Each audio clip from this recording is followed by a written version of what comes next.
अब हम जानते हैं विद्युत चुंबकीय तरंगों की तीव्रता के बारे में।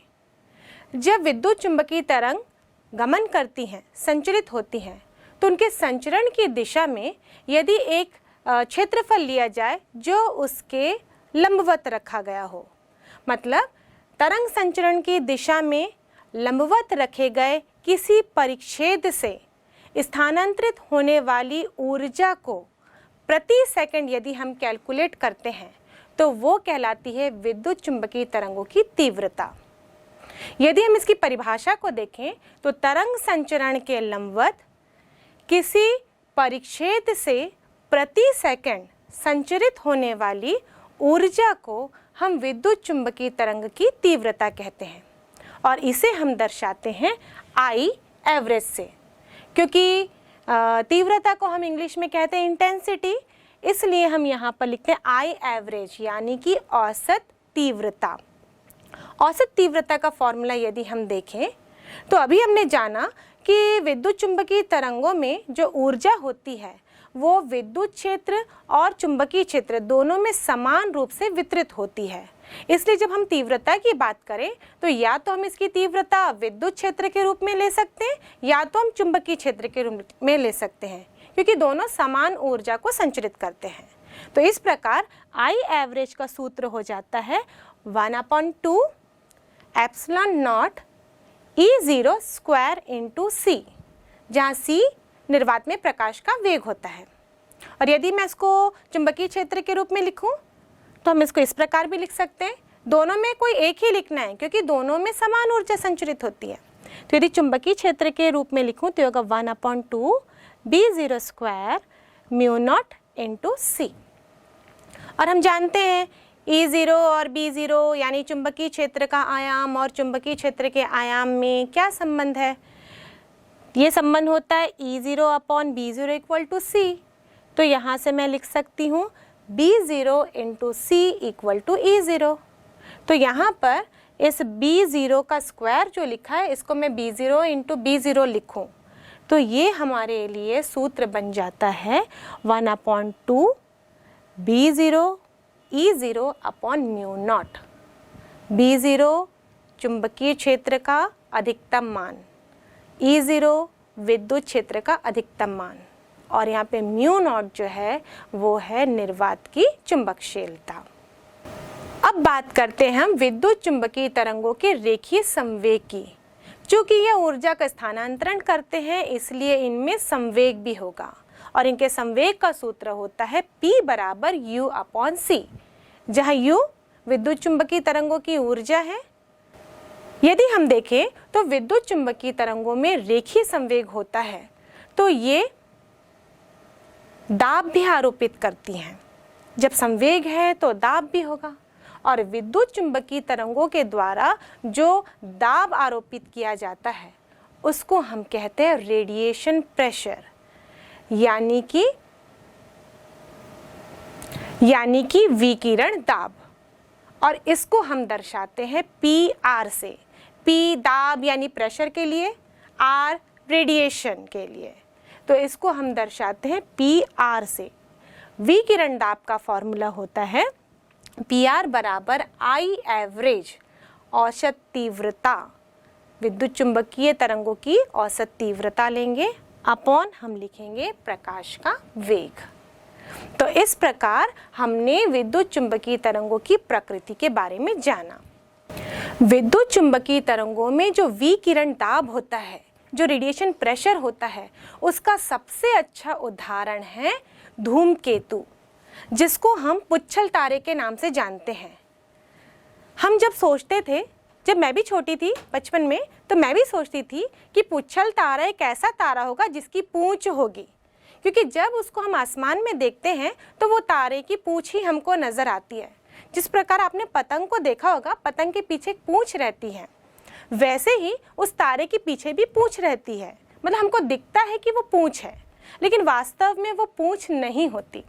जो पुच्छल तारे होते हैं वो भी एक हेवनली बॉडीज हैं, जो कि मतलब एक खगोलीय पिंड है जो कि आकाश में भ्रमण करते रहते हैं। और ये जो खगोलीय पिंड होते हैं ये गैस, दस्त और बर्फ के बने होते हैं। जब ये खगोलीय पिंड सूरज के पास आते हैं गति करते समय, परिक्रमा करते समय, तब सूरज की विकिरण यानी कि विद्युत चुंबकीय तरंगें इन खगोलीय पिंडों पर पड़ती हैं और विद्युत चुंबकीय तरंगों में विकिरण दाब होता है। तो ये विकिरणें इन खगोलीय पिंडों पर दाब लगाती हैं और दाब के कारण इसमें मौजूद गैस और डस्ट जो है वो इनसे दूर हो जाते हैं, ये एक स्ट्रीम के रूप में बाहर निकलने का प्रयास करते हैं। इन गैसों में डिफ्यूज़न हो जाता है जो कि एक पूंछ की तरह नज़र आते हैं। तो इस प्रकार जो पुच्छल तारे की पूंछ होती है वास्तव में वो पूंछ नहीं होती, बल्कि वो गैस और डस्ट का स्ट्रीम होती है। इसलिए जब हम लोग देखें पुच्छल तारे को, जैसा कि हम इस चित्र में देख रहे हैं, जब ये गति करता है तो इसकी पूंछ हमेशा सूर्य से विपरीत होती है। जिस दिशा में सूर्य है उस दिशा में इसकी पूंछ नजर नहीं आती, सूर्य से विपरीत दिशा में इसकी पूंछ होती है। जब ये परिक्रमा करते हुए सूर्य के पास आते जाता है, ये घूमते जाता है, इसकी डायरेक्शन चेंज होती है, तो इसके पूंछ की डायरेक्शन भी चेंज होती है, क्योंकि हमेशा ये सूर्य से विपरीत की ओर, विपरीत दिशा की ओर नजर आएगी। क्योंकि जिस दिशा में रेडिएशन प्रेशर डाल रहा है, विद्युत चुंबकीय तरंगें दाब डाल रही हैं, वो दाब के कारण उसकी पूंछ दूर भागती हुई नजर आती है। तो जब ये पुच्छल तारा अपनी स्थिति को चेंज करता है तो उसकी पूंछ हमेशा परिवर्तित होते हुए हमको नजर आती है। तो पुच्छल तारे की पूंछ एक बहुत अच्छा उदाहरण है विकिरण दाब का। अब बच्चों, हमने विद्युत चुंबकीय तरंगों की उत्पत्ति जान ली, उनकी प्रकृति जान ली। अब विद्युत चुंबकीय तरंगों के गुणों के बारे में हम एक एक करके सोचते जाते हैं या इनको याद करते जाते हैं। इनकी उत्पत्ति और प्रकृति से हम इनके गुणों को निकालते जाते हैं। तो सबसे पहला गुण हम विद्युत चुंबकीय तरंग का ले सकते हैं कि ये तरंगे कैसे उत्पन्न हुई थी। ये चुंबकीय दोलनी आवेश या फिर त्वरित आवेश के कारण उत्पन्न होती हैं। दूसरा गुण यदि हम देखें तो इन तरंगों को गमन के लिए माध्यम की आवश्यकता नहीं होती। ये तरंगे निर्वात में गमन कर सकती हैं।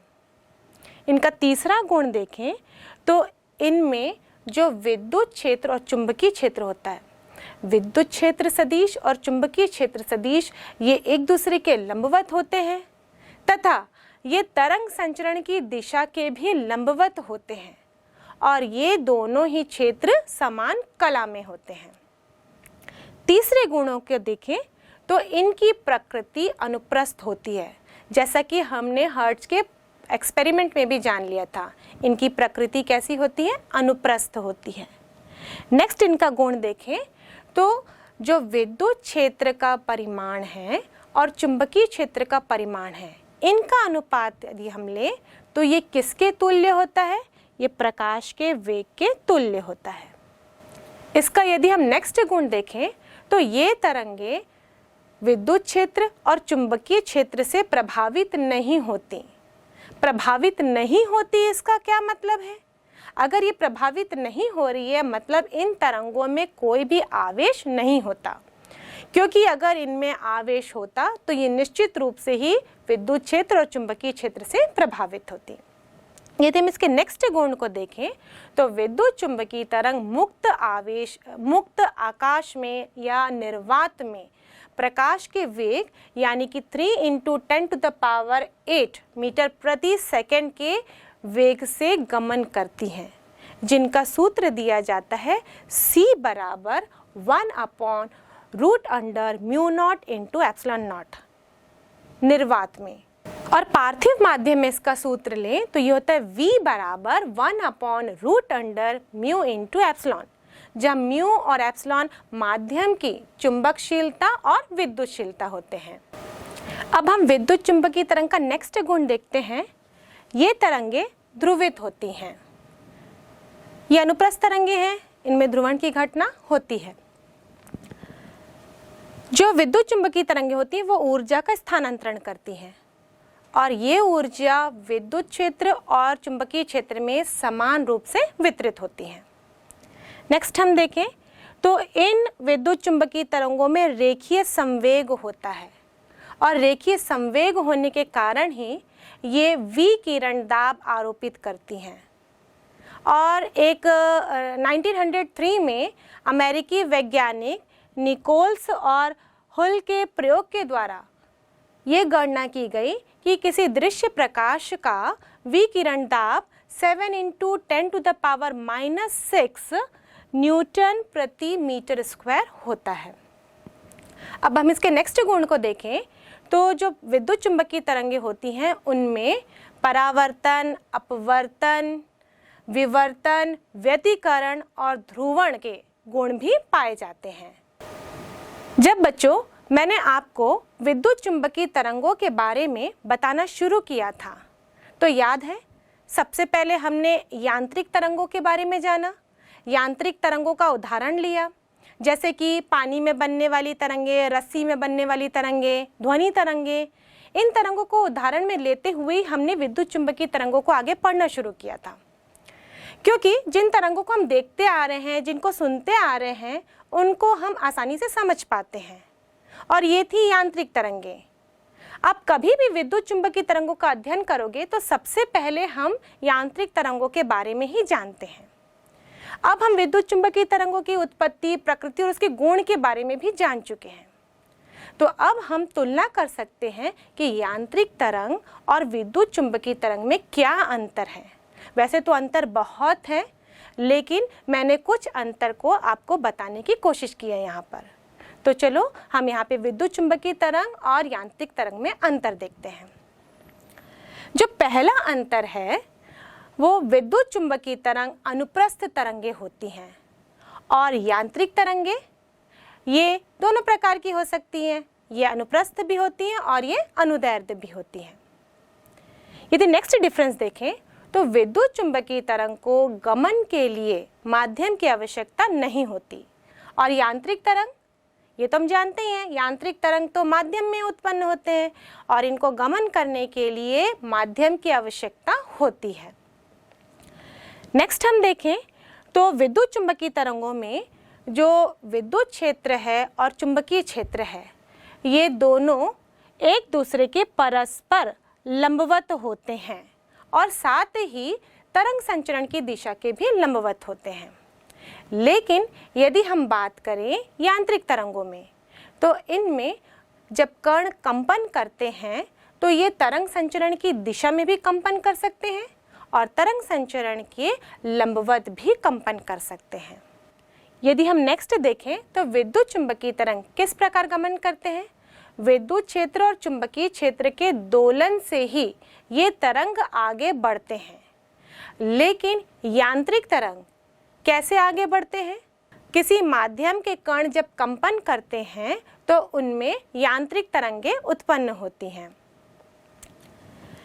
यदि हम नेक्स्ट डिफरेंस देखें तो विद्युत चुंबकीय तरंगों का अधिकतम वेग कितना होता है 3 × 10⁸ मीटर प्रति सेकंड, पर माध्यम में उत्पन्न होने वाली यांत्रिक तरंगों का वेग बहुत ही कम होता है। यदि हम ध्वनि तरंगों की वेग की बात करें तो 0 डिग्री सेल्सियस पे ध्वनि तरंगों का वेग 332 मीटर प्रति सेकंड होता है, जो प्रकाश की वेग की तुलना में काफ़ी कम होता है। और यही कारण भी है बच्चों, जब बिजली चमकती है, हमने देखा है बारिश के समय में बिजली चमकती है तो पहले वो हमको दिखाई देती है और बाद में वो हमको सुनाई देती है। मतलब जो बादल के टकराने की आवाज़ होती है, जब दो बादल टकराते हैं तो उसमें से ऊर्जा निकलती है लाइट और साउंड के रूप में। तो लाइट तो पहले हमारी आंखों में पहुंच जाती है, इसलिए बिजली चमकते हुए दिखाई देती है और थोड़े क्षण के बाद उनका कड़कना या गरजना हमको सुनाई देता है। अभी हमने यांत्रिक तरंग और विद्युत चुंबकीय तरंग में अंतर देखा। तो जो यांत्रिक तरंग होते हैं तो दोनों प्रकार के होते हैं, अनुप्रस्थ और अनुदैर्ध्य, और जो विद्युत चुंबकीय तरंग होते हैं वो अनुप्रस्थ होते हैं। लेकिन अगर मैं विद्युत चुंबकीय तरंग को अनुदैर्ध्य तरंग से तुलना करूं तो ये तुलना कुछ अलग होगी। इसलिए अब हम विद्युत चुंबकीय तरंग की तुलना ध्वनि तरंग से करके देखते हैं, क्योंकि ध्वनि तरंग कैसी तरंगे होती हैं, ध्वनि तरंगे अनुदैर्ध्य तरंग होती हैं। तो इन दोनों में क्या तुलना है, क्या अंतर है, ये हम देखते हैं। पहला अंतर है विद्युत चुंबकीय तरंगे अनुप्रस्थ तरंग होती हैं पर ध्वनि तरंगे यांत्रिक हैं, पर ये कैसी तरंगे हैं? ये अनुदैर्ध्य तरंगे हैं। विद्युत चुंबकीय तरंग को गमन करने के लिए, संचरित होने के लिए माध्यम की आवश्यकता नहीं होती, पर ध्वनि तरंग को संचरित होने के लिए, गमन करने के लिए माध्यम की आवश्यकता होती है। विद्युत चुंबकीय तरंगों में विद्युत क्षेत्र और चुंबकीय क्षेत्र एक दूसरे के लंबवत होते हैं, साथ ही तरंग संचरण की दिशा के भी लंबवत होते हैं। पर ध्वनि तरंग में जो कण होते हैं, जो कंपन कर रहे होते हैं माध्यम में कण, वो तरंग की दिशा में ही कंपन करते हैं। विद्युत चुंबकीय तरंग, इनका अधिकतम वेग 3 × 10⁸ मीटर प्रति सेकंड होता है, पर ध्वनि तरंग का 0 डिग्री सेल्सियस पर वेग 332 मीटर प्रति सेकंड होता है, जो कि विद्युत चुंबकीय तरंग की तुलना में काफ़ी कम है। विद्युत चुंबकीय तरंग ताप से अप्रभावित रहते हैं, पर ध्वनि तरंगों को ताप प्रभावित करते हैं। ताप के अनुसार ध्वनि तरंगों का वेग में भी परिवर्तन हो जाता है। विद्युत चुंबकीय तरंग ध्रुवित होते हैं, पर ध्वनि तरंग जिस प्रकार हम जानते हैं अनुदैर्ध्य तरंग है, तो ये तरंगे ध्रुवित नहीं होती हैं। तो इस प्रकार हमने विद्युत चुंबकीय तरंग और अनुदैर्ध्य तरंग यानी कि ध्वनि तरंग में अंतर देखा। वैसे इसमें कई अंतर हो सकते हैं, बस हमने समझने के लिए कुछ तुलनाएं यहाँ पर की थी।